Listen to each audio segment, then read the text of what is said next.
Bom dia, meus amados irmãos da Segunda Igreja. Nós estamos iniciando mais uma atividade da Escola Bíblica Dominical online. Nós queremos que você participe da lição deste domingo, que tem como título O Cumprimento da Promessa de Deus, baseada no Evangelho segundo Mateus. Os textos estão nos capítulos 1 e 2. E eu convido nesse momento você para fechar os seus olhos, reclinar sua fronte e vamos nos elevar ao trono da graça.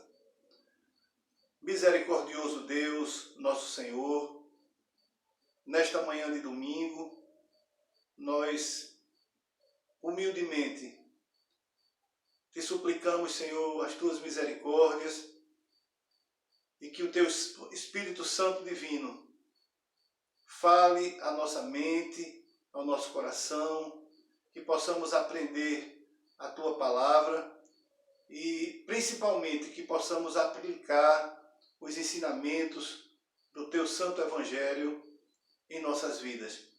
Santo Deus, abençoa a Segunda Igreja Evangélica Batista em Primavera, abençoa as famílias da nossa igreja, abençoa todos que nesse momento participam conosco pela plataforma do YouTube, abençoando indistintamente todos os lares que neste momento são alcançados pela tua palavra.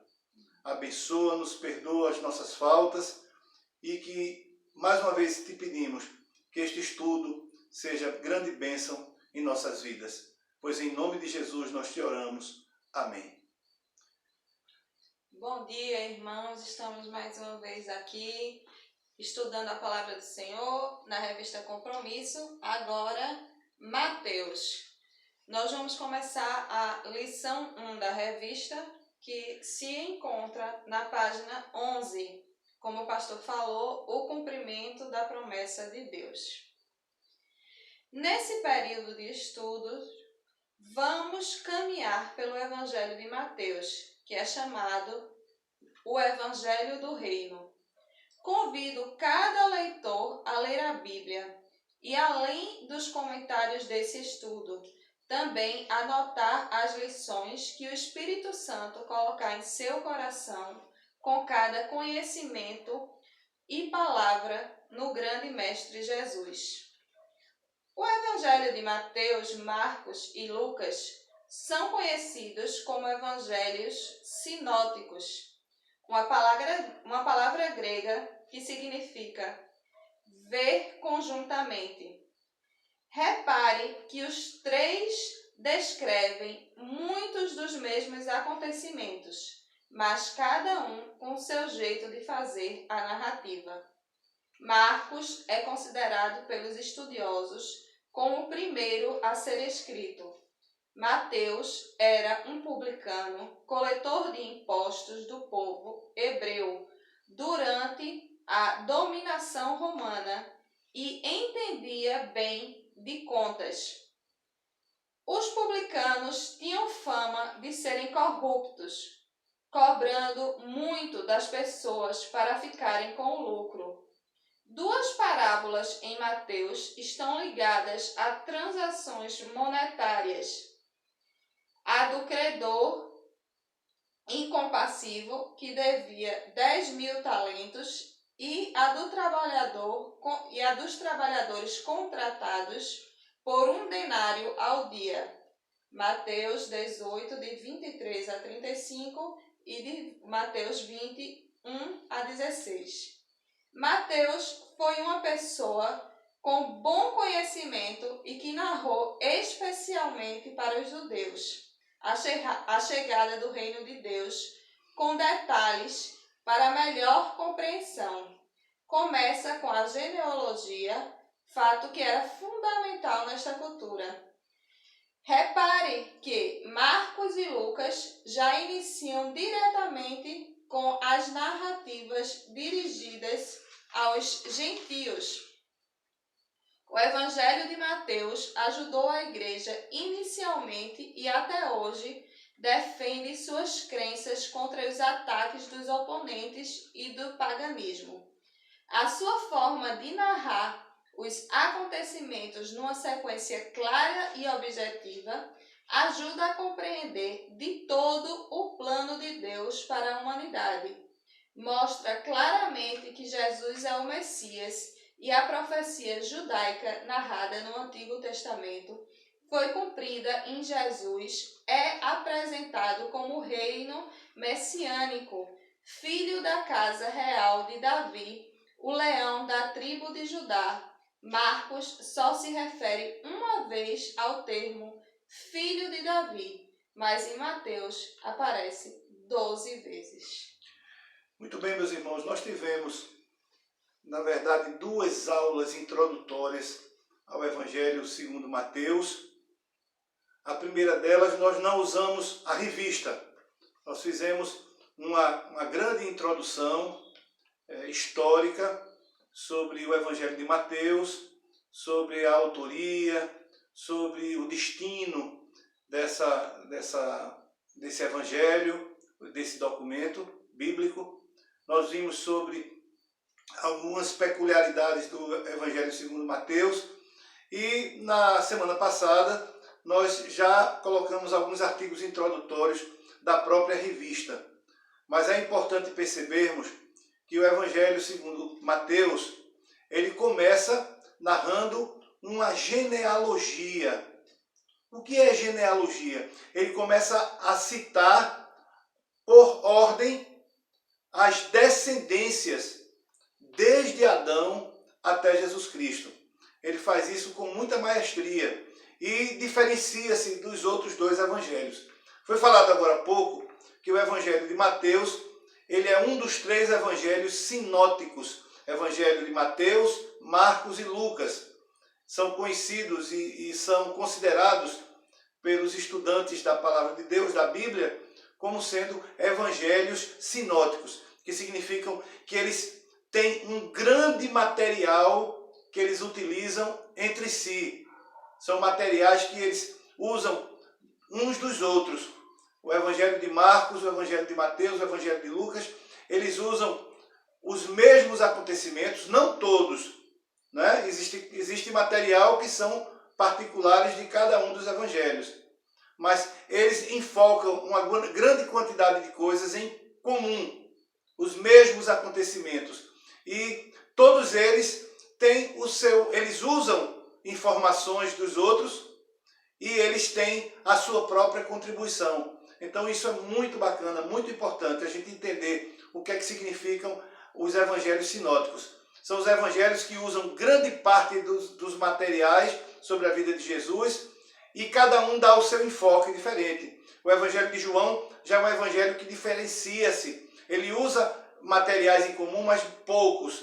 E usa muito material, vamos dizer, inédito do próprio Evangelho de João. Por isso, esse evangelho se torna diferente dos 3 anteriores.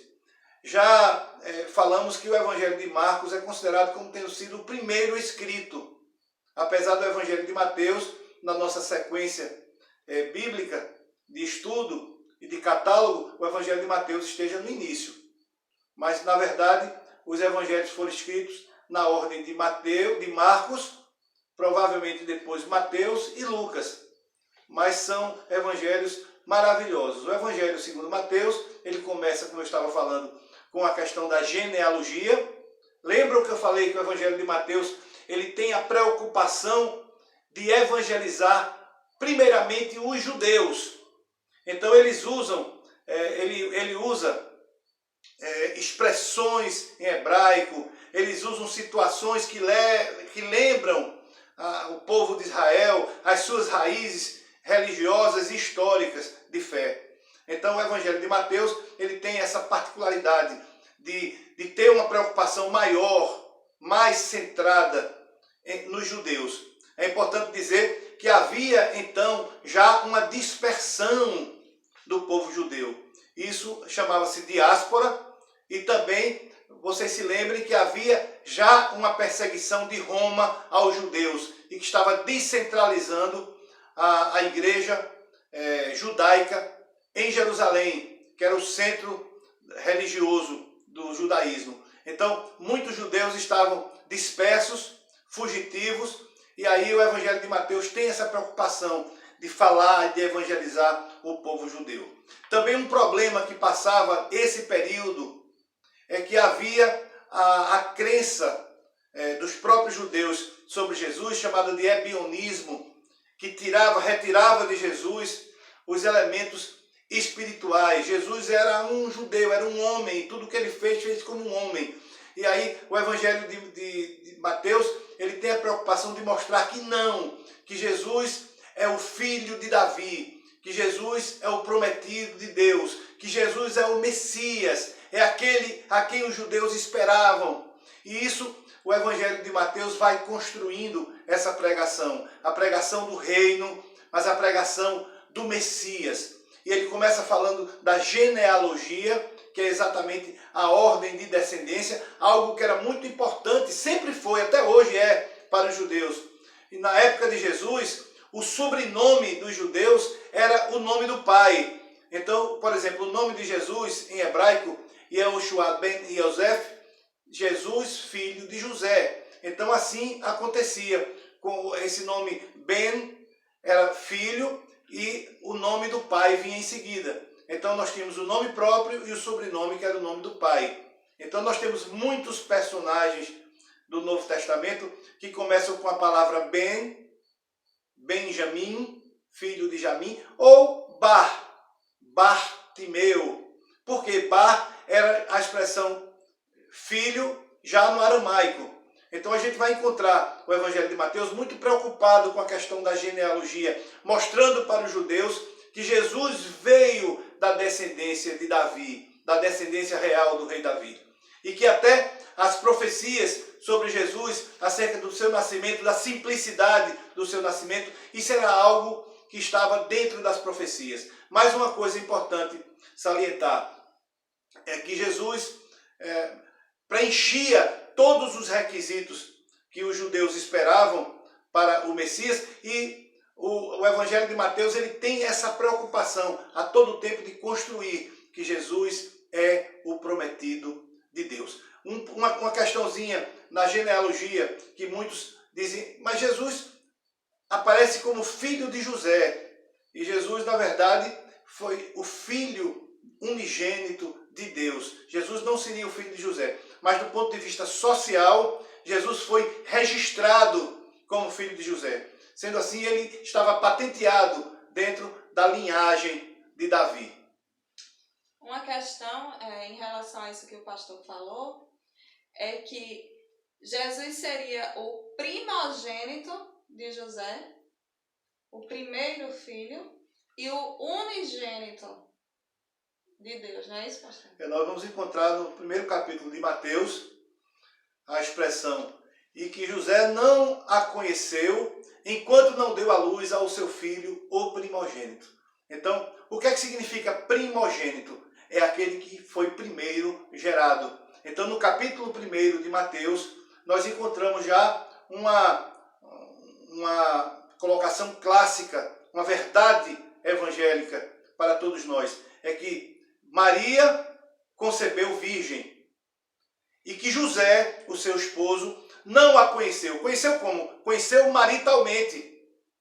A igreja, por muitos anos, a igreja romana, a igreja achava que o sexo no casamento era um pecado, que seria um pecado, e Maria não poderia ter cometido pecados.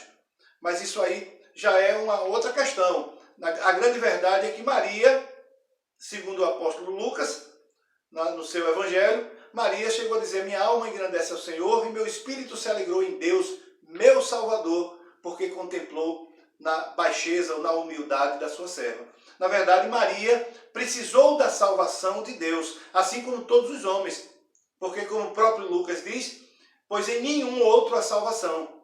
Porque, dado entre os homens, por nenhum outro importa que sejamos salvos. Jesus é aquele perfeito varão e Deus, que é a ligação nossa com o nosso Deus. Então, João 14,6, Jesus diz, eu sou o caminho e a verdade e a vida, e ninguém vem ao Pai senão por mim. Então, Maria, ela gerou Jesus, o unigênito Filho de Deus.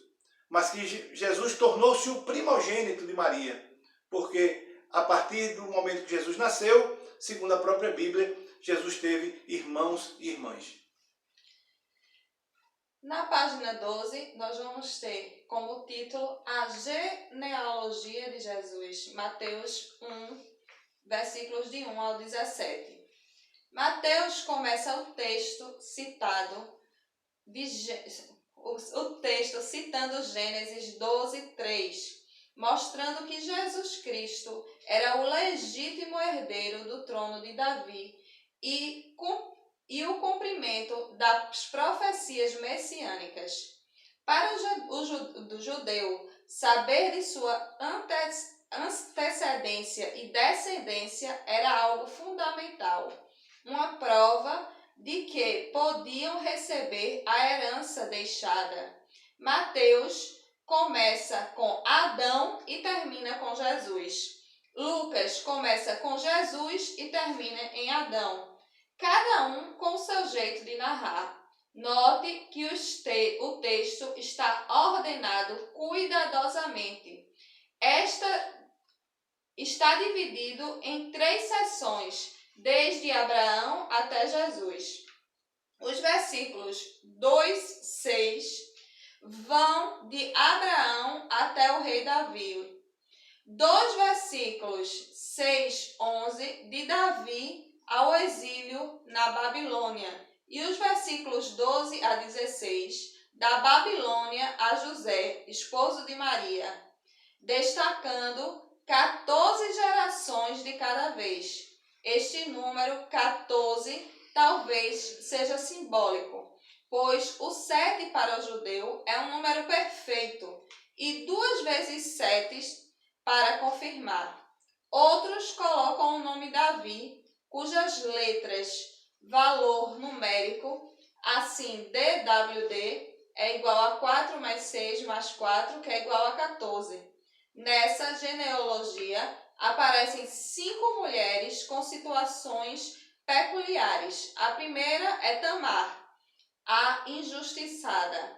Raabe, uma prostituta. Ruth, uma estrangeira e mulher de Urias, com quem Davi adulterou e nasceu Salomão. Finalmente, Maria, o grito das incluídas, de minha autoria, editora Vida, fala sobre essas 5 mulheres e contextualizando.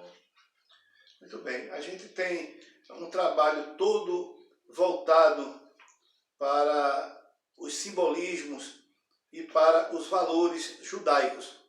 Nós encontramos uma outra genealogia de Jesus que tem algumas diferenciações da genealogia de Mateus. Mateus parece muito mais preocupado com os aspectos da forma como os judeus faziam essa genealogia. Então, a gente tem aí alguns parâmetros dos judeus. É interessante dizer que no judaísmo, os números, eles têm muito mais o valor da qualidade do que da quantidade. É diferente de nós. Quando a gente fala 5, 4, 3, a gente tem já o sentido matemático da expressão. Já para o judaísmo, esses números, eles refletem símbolos, e que é muito interessante na cultura judaica, mas isso é algo para um outro estudo. Agora nós vamos para o tópico, ainda na página 12, o nascimento de Jesus. A partir do versículo 18, a narrativa é sobre o nascimento de Jesus. Maria é a mulher escolhida por Deus para ser a mãe do Salvador. Quando visitei Israel e estive no local onde dizem que Maria recebeu o anjo e lhe deu a notícia de que seria mãe do Salvador, confesso que foi o momento que mais me emocionei e não contive as lágrimas. Imagine uma jovem noiva com um casamento marcado e um anjo vem lhe dizer que ela estava grávida. Como assim? O que vão dizer de mim? O que diria ao meu noivo? Meu casamento acabou antes de acontecer. Com certeza, essas e outras perguntas vieram à mente de Maria, natural para qualquer mulher. E depois de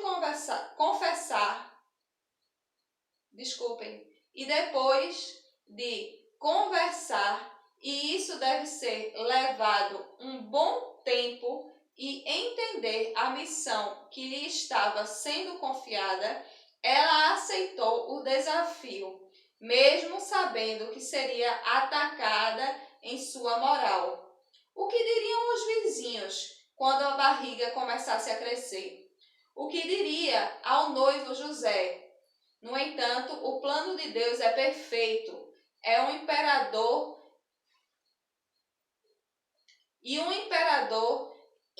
inventa um alistamento de todo o povo e o casal precisa ir de Nazaré para Belém.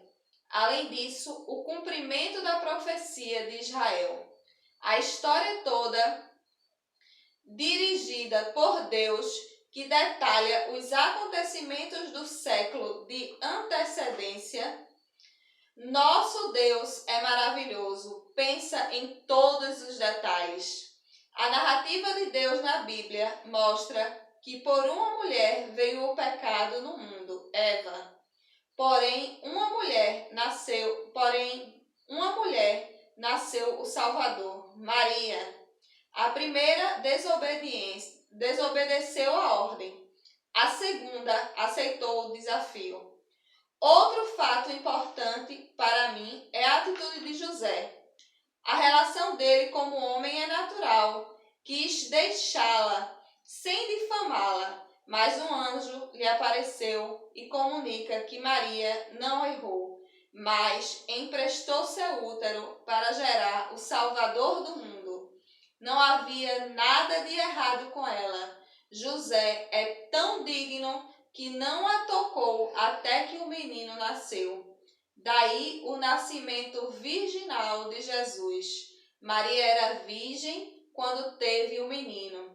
Já Adão culpou a mulher. Deus, ao mesmo tempo, quando diz: a mulher que tu me deste, duas gerações masculinas diferentes que precisam ser analisadas e consideradas. O rei não nasceu num palácio, mas numa manjedoura, perto de animais.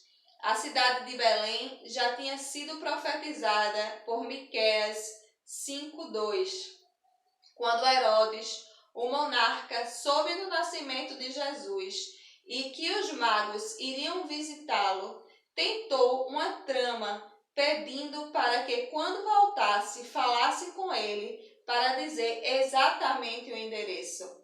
Com certeza não queria ter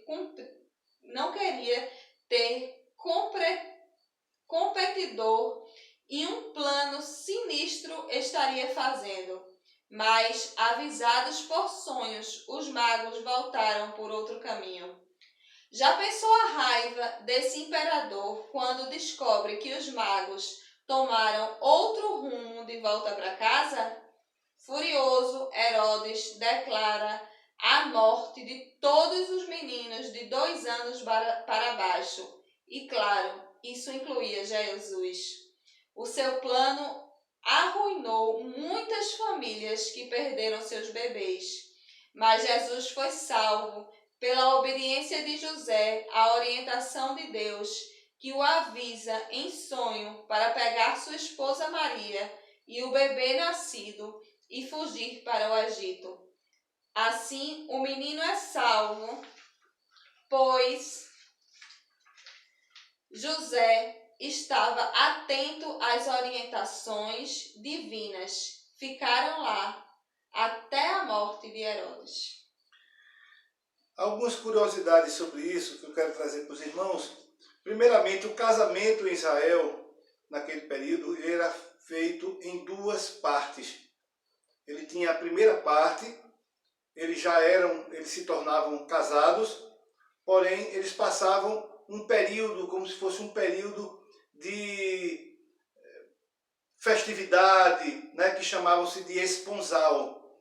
Era um período, às vezes, de 8 a 15 dias, e que eles passavam com festas, e normalmente havia algumas tradições, que a gente não sabe de todas elas, apenas algumas, mas havia, por parte de muitos casais, abstinência nesse período. Outros não conseguiam não terem abstinência física. Mas, no caso de José e Maria, eles não haviam tido qualquer tipo de relacionamento íntimo. Então, ao descobrir José da gravidez de Maria, evidenciava-se que ele havia sido traído. E ele poderia acusar Maria de adultério. E o resultado seria um apedrejamento de Maria. Ela seria levada e seria apedrejada. Principalmente porque ela levou a religião judaica a concretizar todo um cerimonial de esponsal, e ao fim de tudo ela teria traído o seu próprio marido, ou vamos dizer assim, o seu próprio noivo na nossa linguagem. Mas aí o que acontece? José tem a revelação de anjos que o que estava sendo gerado em Maria era do Espírito Santo. Então José volta e recebe Maria. A outra curiosidade que eu quero trazer para vocês é com relação ao rei Herodes. Nós temos dois personagens de Herodes na história de Jesus. Primeiro personagem durante o nascimento de Jesus. Na verdade, nesse período, todo o território da Palestina, de Israel, era governado por um rei que, na verdade, ele era um representante de Roma, uma espécie de um governador que era chamado, que permitia se chamar de rei, que era o rei Herodes, Herodes o Grande. Esse homem foi um dos homens mais cruéis da história. E o historiador Eusébio de Cesareia, ele no século II, ele fala sobre o final da vida de Herodes, um homem tão cruel e que fez aquela matança de crianças. É registrado, esse acontecimento é um acontecimento histórico, existiu realmente, e esse homem fez uma matança atrás do Messias, atrás do rei, do que seria o rei de Israel. Ele conhecia as escrituras do Antigo Testamento, que era chamado da lei, dos profetas. Ele conhecia o ensino das profecias. E ele ficara extremamente abalado com o fato de que um rei estaria nascendo no povo de Israel. E ele era o então governante, o chamado rei Herodes, o mandatário em nome de Roma, e ele então tenta a matança de todas as crianças para que o Messias fosse encontrado de alguma forma. Ele não queria perder essa situação. E já José e Maria, já avisados por Deus, eles foram então para o Egito.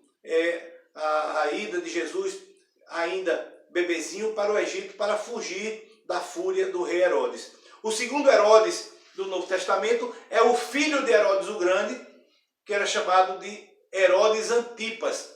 E esse Herodes Antipas havia ficado com uma parte do chamado reino de Herodes, a parte mais da Galileia dos gentios, e o Herodes Antipas ficou com essa região e parte de Samaria. Já um procurador diretamente nomeado por Roma esteve à frente do território da Judéia, que era chamado Pôncio Pilatos. Agora, irmãos, nós estamos na página 14, com o título A Volta da Família para Nazaré. Quando Herodes morreu, e como não tinha internet para saber de imediato pelas mídias sociais que isso tinha acontecido, pois as notícias demoravam vários dias até chegar aos interessados, um anjo apareceu a José em sonho e lhe dá ordens para pegar sua família e voltar para Israel. Deus usava muito os sonhos para falar com o seu povo. Era a internet de Deus direto com os seus filhos. José, sensível à sua voz em todos os momentos que Deus assim agia, obedecia e cumpria as ordens com muito cuidado. Desta forma, foi um homem comprometido com o Senhor, que cuidou de Maria, sua esposa, e de Jesus, o bebê que veio a ser o Salvador de todos nós. No entanto, quando soube que o governador Arquelau reinava na Judéia, José e a família foram para a região da Galileia. Nazaré é uma cidade que não foi mencionada no Antigo Testamento, pois era considerada pouco importante. Quando lemos João 1,46, que narra quando Filipe falou sobre Jesus de Nazaré, Natanael perguntou: pode vir alguma coisa boa de Nazaré? Disse-lhe Filipe: vem e vê.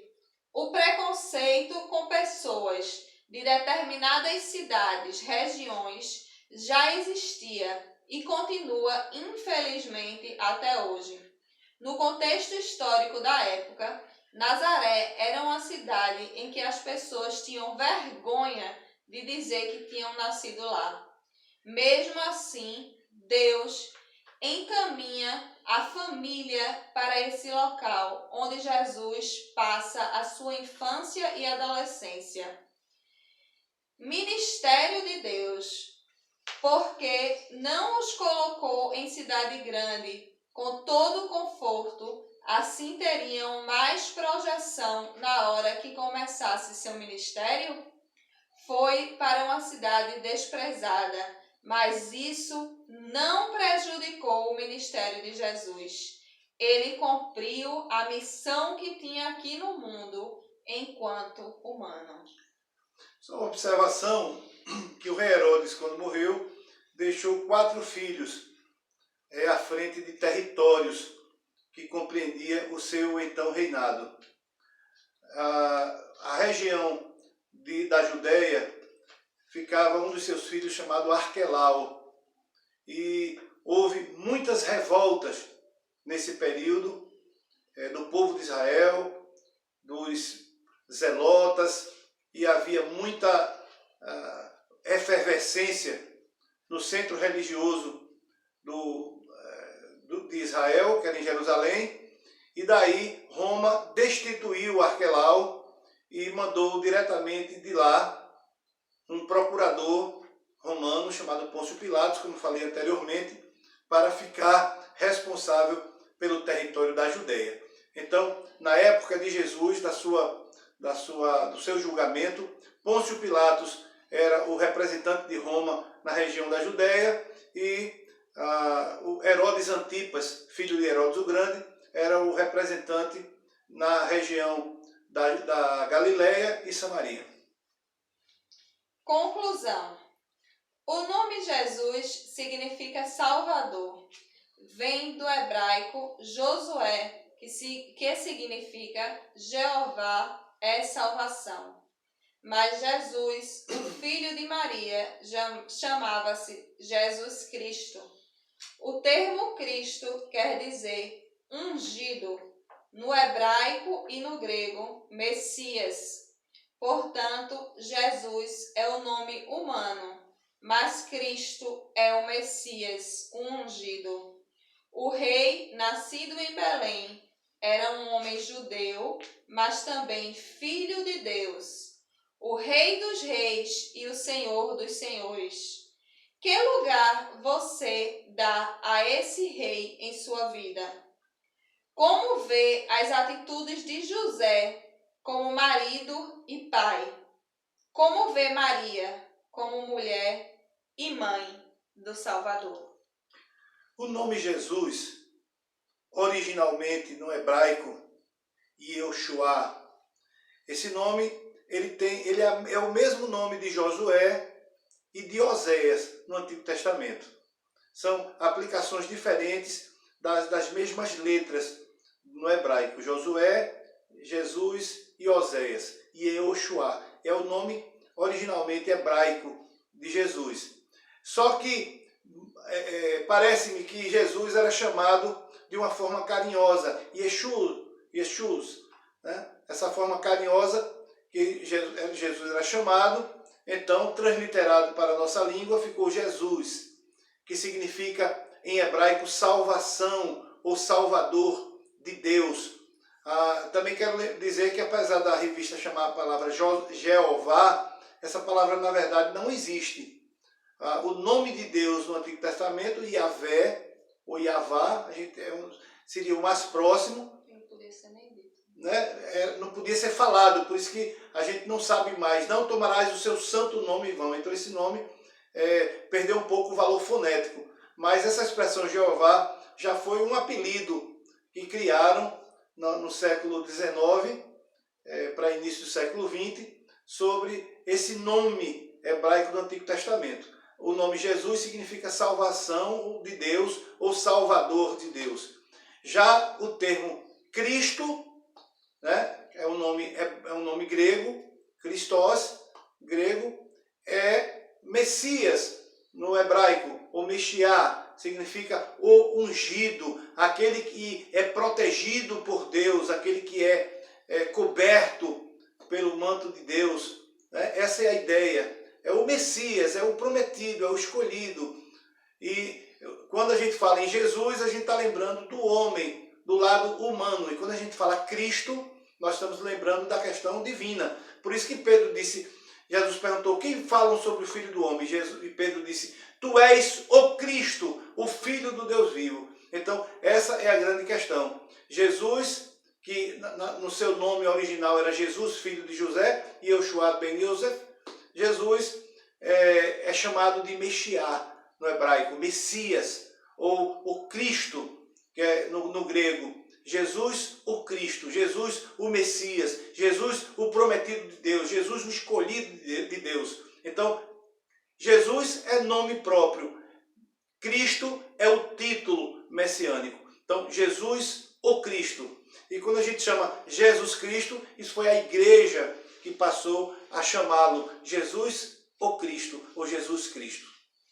Só uma colocação que eu quero fazer aqui, é que como nós estamos passando pelo mês da família, então vamos observar como a revista coloca a importância da obediência, tanto de José quanto de Maria.